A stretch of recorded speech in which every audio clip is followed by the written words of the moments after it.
Good morning, and thanks for joining this session. This is a quick session for learners here, just to inform in terms of, giving you some guidelines to inform you how to look at obviously writing the assignment. Now, this is becoming quite important because of the fact that we do see assignments coming in from learners sometimes wherein they don't mention the tasks, and obviously they sometimes, I would say, miss out or skip the command verbs which are given in the assignment brief.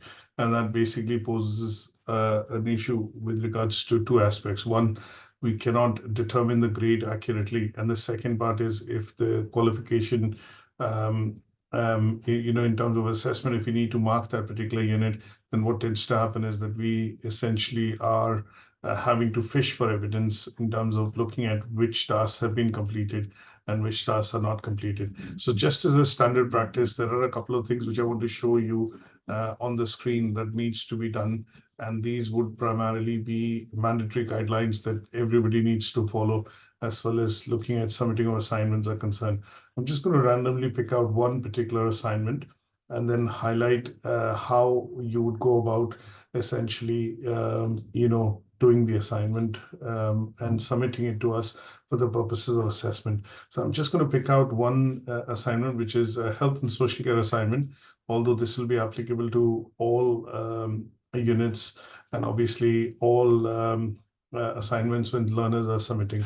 Now, before I share my screen, what I want to do is obviously show you the assignment brief, a sample assignment which has been submitted by a learner, and obviously what are the mandatory requirements which are required, for the assignment when you do submit it to learner work.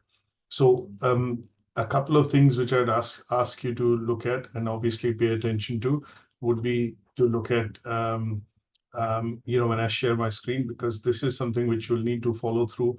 And what we are going to do is obviously ensure that you get an email with regards to this video, and also informing you of the guidelines of how you need to look at doing the assignment. So let me, without further delay, just share my screen. I'm going to share my full screen, and that would allow you to see what I'm referring to in terms of my discussion here. Now, a couple of things that I would normally just quickly let me organize. So what you see on the screen right now are 4 documents. Now, these 4 documents are mandatory requirements when you do submit an assignment. The first one that you see on your left, in this case, it will be your right when you're looking at this particular document, is called the assignment declaration or a front cover sheet. Now, this needs to be filled in every time you submit an assignment. So you'll probably write your name here. You'll write the registration number here, you'll write the name of your course, and obviously the unit that you are submitting the assignment for. Plus, you tick or cross all of these terms and conditions which say that you understood the plagiarism policy of the college, which is less than 20%. We've added the AI scanning onto this because obviously artificial intelligence, as per Ofqual guidelines and awarding body guidelines from last year, have been very strictly enforced, which mean that when you submit your assignment, we do 2 types of scans on that. One is to look at similarity, and the similarity has to be less than 20%, in your assignment. If it is more than 20%, then it shows malpractice, and obviously it shows that you are plagiarizing and you are, putting in somebody else's work in your assignment. The other bits that you have to look at is that when we do get your assignment, we at some point in time then also scan your assignment for AI detection or essay writers, or softwares which are now available essentially to write essays. So in such cases, you'll have this report, and that is why this declaration is mandatory, which allows you to submit this along with the assignment. That's the first thing which I would suggest all learners to do so, simply because this is a mandatory requirement when you do submit assignments. Now, what I've also got on my screen is something called the unit specification. Now, this is the specification that we end up using, primarily called the US, and this is primarily used when we teach and deliver a particular unit during the sessions. Now, the units are delivered as per learning outcomes. So obviously, if depending on the number of learning outcomes, you'll have number of lectures. So in this case, it is 1, 2, 3, and 4. And obviously, this unit would be covered in approximately 5 lectures, because the 5th lecture is going to be discussing, the assignment brief. The presentations and the content that we have on the, on the presentation and the content that we do provide you from Moodle Hub are essentially based on the indicative content which has been given to us by the awarding organization. So we just can't teach you anything. What we do is essentially teach you to the topics and the topic list which has been provided, and that is what is called the unit specification. Now, when you do your assignments, what you're looking at essentially doing in the assignments is you're looking at following the assignment brief. Now, when we look at the assignment brief, this is normally termed as AB or assignment brief. And this is what you need to follow through when you do submit your assignments. So in your case, as an example, what I would do is just highlight a couple of things. So as you can see, the assignment brief in this case does not have a particular scenario, but individual tasks have been given certain context.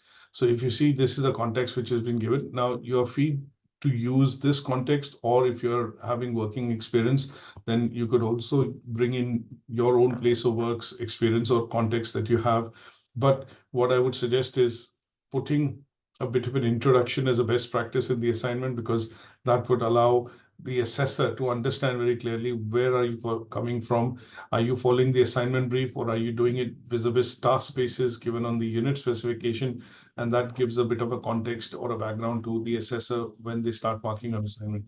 Now, one of the first things which I would recommend is that you follow the structure which is given in terms of, writing the assignment. So here it says task one, and then task one basically has two, tasks or activities in it.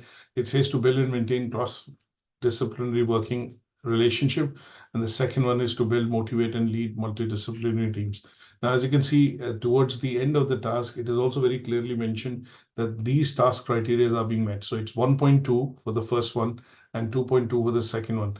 Now, if you don't worry about the assessment criteria, but what I would suggest is when I start the task, what I'm going to do is I'm going to copy this and obviously put this on the assignment as it is. So if I were to give you a general guideline in terms of how the assignment would be done, first things first, what I'm going to do is obviously write the name of the unit.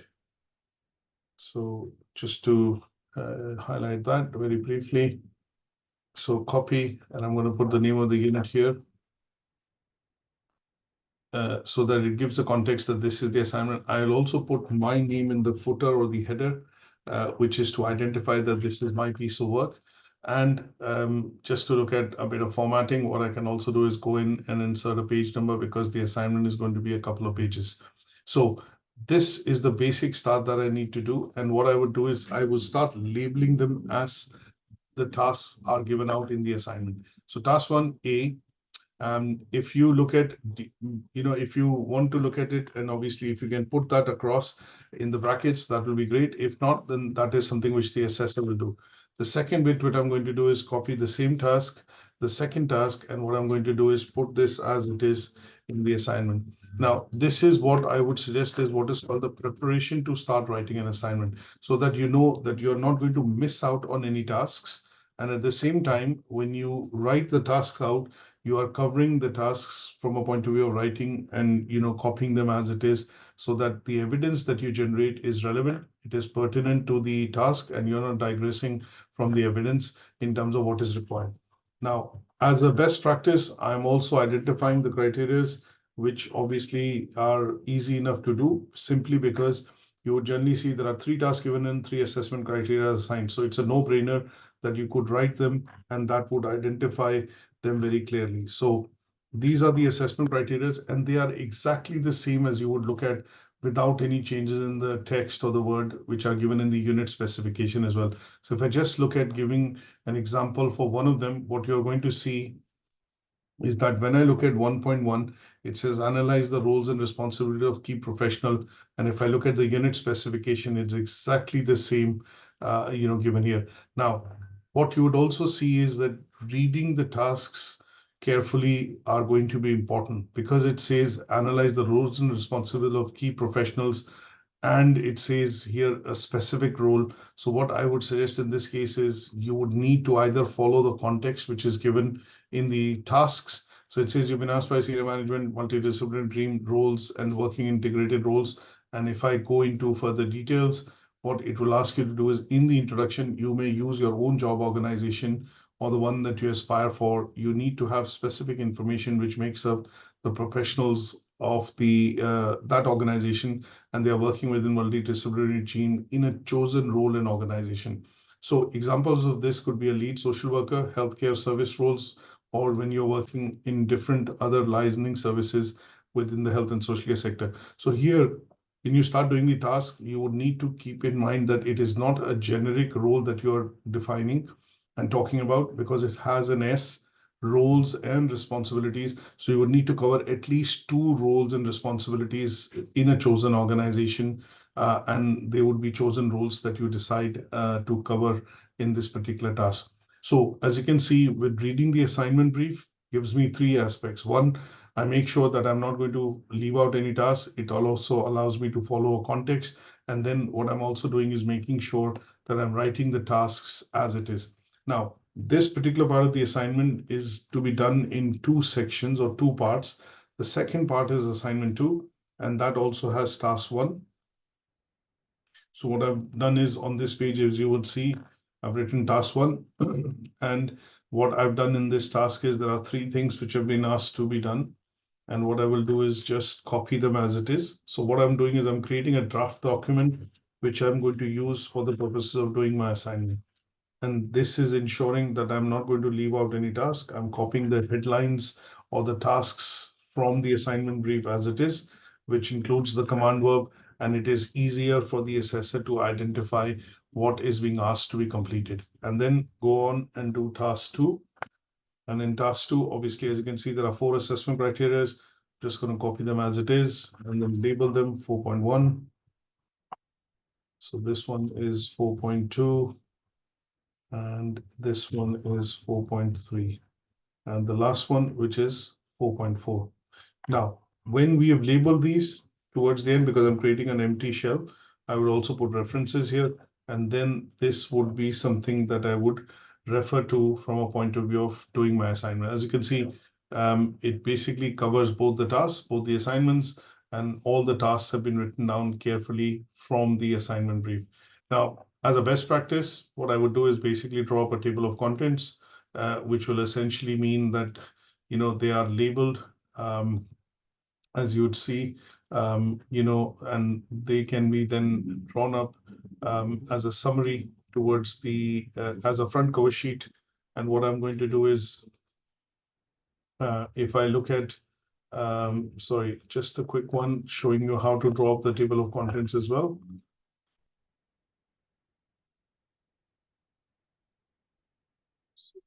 So, and this is more or less done. So what I would then do is give some spaces, and obviously this would become the document that I'm going to use for the purpose of doing my assignment. Now, what I will also do is make a table of contents here by going to the reference section and then drawing up a table of content, which gives it a very nice look and feel to the assignment. And as an assessor, what I can see is a snapshot of what are the tasks that you've done. So in the first task you've done, or I should have actually labeled it as, so what I'm going to do is insert space here, page break. And this part, what I'm going to do is label it as assignment 1, because there are 2 parts to it. So what I'm going to do is update the table, and that would allow it to also be updated. So as you can see, from an assessing point of view, when I look at it and when a voting body looks at it, they see that you've done, say, for example, you've done assignment 1. In assignment 1, there are 2 tasks, and these are the assessment criteria that you've covered. In assignment 2, these are the 2 tasks, and these are the assessment criteria you've covered. Now, this is the ideal way of doing it. And what I can also do as one of the best practices is, before you start your assignment, you can also write an introduction.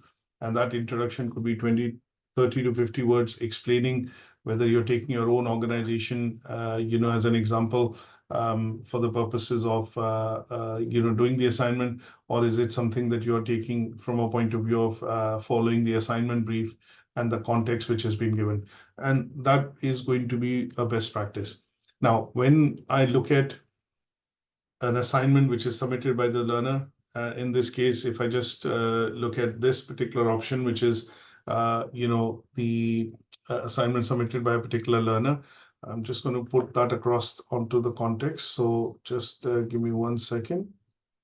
So just to make it clear, now if you see this particular assignment which has been submitted by the learner, although it says assignment, there is no name on the assignment, so we don't know who the learner is, what unit they've submitted. They've mentioned multidisciplinary team leader position, but obviously, as you can see, I have no idea in terms of what the unit is. Although, as an assessor, I know that this is probably this unit, but it is not evident, made very clear that this unit is, the unit name is not there, the unit title is not there, the name of the learner is not mentioned in the document. And obviously, when you look at the tasks, the way they've been done, it does not refer to any of the tasks which have been given in the assignment brief. So if it was assignment one, and one of the things was to look at build and maintain cross-disciplinary working teams, I just don't see, it says building and maintaining cross-disciplinary teams, but the assignment has been done as bullet points, which is not allowed, or at least we ask you to stay away from using and writing text as bullet points. It should be done predominantly as paragraphs. And as you would see, it is very, very brief. It doesn't have any sort of context, and it just follows up to cover B, which is to build, motivate, and lead multidisciplinary teams. Again, some part is given as leadership, some part is covered as motivation. There's a bit of a conclusion on it, bibliography, and then task two starts with the assignment two, which I'm presuming. And here again, you will see it talks about analysis of key role. The task has not been written properly or fully. Actually, the task is analysis of roles and responsibilities of key professionals. So obviously, in this case, the learner has actually mentioned a few roles, but they are too brief to be, considered analysis. So that is where you would need to focus on, that when we talk about analysis, analysis tends to be wherein you provide details of what the topic is being discussed, or is asked to be discussed. So when you look at analysis typically would mean that you have to identify separate factors, show how they're related and how each of them contributes to the topic. So here it talks about roles and responsibilities. I would have gone in and obviously discussed the various roles which are available in health and social care. I would have listed down a few roles, maybe used a table, and in that table, then I would have defined the role and the responsibility of that particular role. Now, different responsibilities, when they are given, and it is given across different roles, then helps us to complete that analysis which is required for the purposes of meeting this task. So as you would see, there are lots of different weaknesses in this assignment. This assignment would not pass or meet the criteria which is required, simply because of the fact that the work is too brief. Second, it has been done in the form of bullet points. Third, the detailing which is required from a point of view of command verbs isn't there. And last but not the least, the assignment does not have a defined structure as per the assignment brief. And what we are doing as an assessor is basically fishing out the evidence, assuming that this is this task which the learner has done, and this is the evidence which the learner has presented. And that's where I think what happens is the assessment can also not be done accurately. Now, if I were to show you an assignment, and all assignments, please remember, have to be submitted as a PDF document. Sorry, as a Word document, not a PDF document, because in a PDF document, one, we cannot scan it for plagiarism. Second, we cannot put any comments on it, although there are ways that I can put comments using a PDF writer. But obviously, when you do submit work, it is a requirement that we should be able to edit, add comments, and review the document. And that is why it is required in a Word format. If you're asked to do a presentation, it can be submitted as a PowerPoint presentation. And that is what you need to do, is follow the format and follow the instructions which have been given by the awarding body in terms of doing the assignment. Now, if I were to show you an assignment as an example of what would be a best practice assignment which somebody has submitted, and what I would do is basically show you one assignment of the same unit, which is, I think, 511. So let me go to that particular assignment. And what I would want to do is basically show an assignment of how this should have been submitted by the learner, wherein it makes it absolutely clear and a delight for the assessor, simply because it meets all the criteria and it basically ticks all the boxes in terms of quickly assessing it and obviously assessing it accurately to then obviously give a particular grade. So if you see this particular assignment done by a learner, this assignment has a cover sheet. This cover sheet has the name which has been put in, which identifies the name of the unit, name of the assignment, and obviously where you are submitting the assignment to, what is the unit code and what date you have actually submitted the assignment or the month has been put in. I would have liked the exact date to be put in, which is 27th of April. So in this case, what I can do is, because I know we have received the assignment on 27th, I can correct this, and this basically becomes an identifier, a cover sheet that this is your assignment. Now, in addition to this, what you will also see, if I quickly show this to you as a full screen, is that the learner has also submitted a declaration, and that declaration confirms it's handwritten, which is great. It confirms, and there's a signature of the learner. It confirms that the learner is submitting its own work, and that also instills confidence, in the assessor to say this is the learner's own produced work, and that is why, it meets, it's a good start. Let's put it this way. Now, the second page, as I mentioned, has a table of contents. As you can see, it has been drawn up professionally. Table of contents, introduction, assignment one, task two, conclusion. Then you have assignment two, introduction, task one, task two, conclusion. Now, if you see, this assignment is very well structured. It follows the tasks which are given in the assignment brief, and the tasks are, mentioned as it is.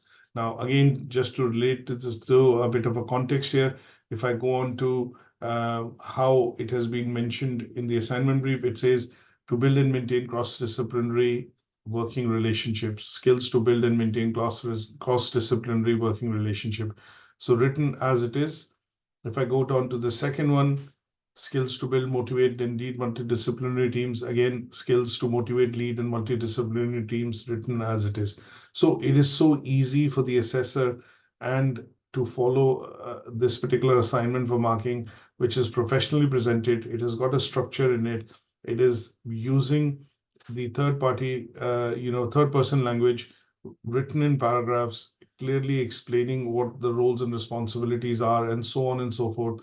And towards the end, the learner has actually put in a bibliography, again, started assignment two, task one, and this assignment becomes so easy for us to mark, simply because if I now show you the marking of the assignment, what you're going to be able to see is how the assignment has been marked, and what feedback has been provided, to the learner, allows easily for the learner to also understand and see that I've covered all the tasks. So in short, if I put it this way, what we have to look at when you do submit your assignments, there are a couple of points that you have to keep in mind.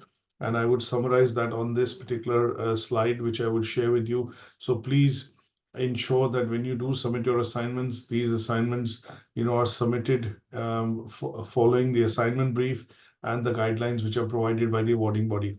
So the first thing that I would suggest is submission of assignments. So where do you submit? Where do you submit the assignment? The submission of the assignment happens on the email learnerwork@ukversity.co.uk. Now, there are advantages of submitting it on the email because one, it allows you to get a receipt or an acknowledgement that the work has been received. It takes 5 to 7 days for the assignment to be turned around for feedback. And then you also have a record that this is something that you have submitted. Now, while let's say preparing to write the assignment, the following has to be done. First, declaration of originality. So that's a document that you need to sign and send along with the assignment. Second is write the assignment. So I would say write your name, unit name, and the date on which, say, on the cover page of the assignment. Then the third point, which I would stress on, is write the tasks, or in fact, if you want to copy them, write the tasks as it is from the assignment brief. Now you are careful, you're careful that you are not omitting any command verbs and copying the tasks as it is from the assignment brief. The next part, I would say best practice, which I've highlighted is, so in the best practice, I would suggest a page number, insert page numbers, and then write an introduction of 30 to 50 words. Now, this introduction is primarily written because you want to explain whether you're using the context of the assignment brief or you're using your own personal experience and your own place of work to essentially do the assignment. And last but not the least, when you look at writing the assignment, please ensure that you are, number one, writing in third person, not using too many times bullet points, but instead writing in paragraphs, taking note of the command verb. So the command verb, tends to be words, for example, words like explain, describe, analyze, evaluate, or demonstrate. So these words have to be kept in mind when you're essentially writing your assignment so that you know exactly how to write, what to cover, and you're making sure that your coverage on the evidence that you're writing in the assignment is optimum. Some of the other bits which I'll mention is that if you are writing over 5,000 to 5,500 words, then it should give you, and what I would say is basically when if the word limit, for most assignment tend to be between maximum of 5 to 5,500 words. So if you're exceeding that, if you're exceeding that limit, then alarm bells, you know, should sound. That means you should know that this is maybe I'm writing too much, which is not required. And what that would also do is increase similarity and plagiarism. You would need to reference the work, paraphrase the work. So essentially keep that in mind when you're doing the assignments. So this is a basic, guidance, video um, on how to write and submit the assignment. So please ensure that you watch this video and follow these guidelines as I mentioned before submitting your assignment for the purposes of assessment. Anything that we also find, which I would mention here is when I look at malpractice. So there are two scans that we are doing, scans on the assignment, and these scans tend to be a plagiarism scan and an AI software detection scan, AI detection scan. Now, the reason I say this is that when I look at, the off-call and the awarding body guidelines, what we are very clearly having to do as a center is follow these, and that would mean that your plagiarism similarity has to be less than 20%, and the AI detection scan score also has to be less than 20%. So anything over that, you will receive a scan from the college back in your email to say with a warning that this assignment is written with or written using an essay writer or AI detection software, AI software, which is not allowed as per the guidelines. And obviously that will be serious in terms of consequences because in the first instance, it is going to serve as a warning. But if it comes again and you submit that using some sort of an assignment generator or essay generator software, then you that particular unit is going to be failed and you're not going to be awarded that unit. So these are guidelines which are given in the malpractice policy, up on Moodle. And I want to show you that as well so that you're aware that this policy is there in all these sections, essentially on Moodle. So when you are obviously doing your assignments, I want to ensure that you are aware of this particular guideline which has been put in place since last year, and that means that when you access the material and when you're essentially looking at the material which is and doing your assignments, you're making sure that you are aware of this particular policy, and ensuring that there is you're strictly following that policy with regards to this guideline. So if I just briefly show that to you now, where is it on Moodle? You'll be able to find that in your course, in the pre-enrollment section of your course, and that would be a policy named as malpractice policy and plagiarism and malpractice policy. And that is something that you need to be looking at before you submit or do your assignment. So it is not a new guideline. It is not something which has been enforced now. This is something which has been in play from last year. And what we expect you to do is, as a student, ensure that you're following it so that your assignments are marked on time, and there are obviously no repercussions or drawbacks to your assessment. So as you can see, that's the policy which is here. It was updated in 2023. If I open this policy up, there is a clear mention in terms of plagiarism and the guidelines, and specifically the inclusion of AI or artificial intelligence for the purpose of writing assignments. So this section is something that you need to be clear of and ensure that you're following these guidelines. So I hope this video has been useful, and it'll allow you to obviously submit your assignments with confidence and ensuring that you're meeting the criteria and the guidelines set by the off-call and also the awarding bodies. If you have any questions, feel free to obviously email them across to LearnerWork, or essentially you can discuss anything which is related to the assignment and assignment discussion sessions within the tutorials which are happening for the units that you study. And after the learning outcomes are completed, the assignment discussion session typically tends to follow this particular pattern. And the reason why we do this discussion is to also highlight how do you put together the evidence and what are the things that you need to be aware of, and what are the do's and don'ts to be able to submit an assignment with confidence and to achieve the grade that you're looking at achieving. So thanks so much for listening in and tuning into this particular video. I hope you would be able to derive the useful information which is required. And till then, thank you and bye for now.